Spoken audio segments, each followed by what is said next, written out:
કેતન સોલંકી નામના આરોપીની હાલ ધરપકડ કરવામાં આવેલ છે।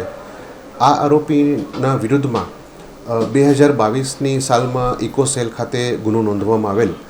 એ ગુનાની વિગત એવી હતી કે ફરિયાદી તથા અન્ય સાહેદોને આરોપીએ પોતે એવરગ્રો ઇન્વેસ્ટર નામની જે કંપની ખોલેલી તેમાં ઇન્વેસ્ટમેન્ટ કરવાની લાલચ આપી અને અન્ય લોકોને પણ આ કંપનીમાં ઇન્વેસ્ટમેન્ટ કરાવવા માટે તમે લઈ આવશો તો એમાંથી પણ તમને કમિશન આપવામાં આવશે એવી લાલચ આપી અને અલગ અલગ સાહેદો પાસેથી રકમ લઈ અને ત્યારબાદ રકમ પરત નહીં આપી અને ઇન્વેસ્ટમેન્ટ કરવાના બહાને પોતે આ રકમ સંપૂર્ણપણે ઉચ્ચાપત કરી અને ભાગી ગયેલ।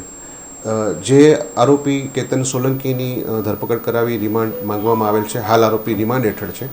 આ ગુનામાં જે તે વખતે ફરિયાદ નોંધાઈ ત્યારે 10 સાહેદોએ 11 કરોડનું તેઓ સાથે છેતરપિંડી વિશ્વાસઘાત થયેલો છે એ રીતની ફરિયાદ આપેલી હતી।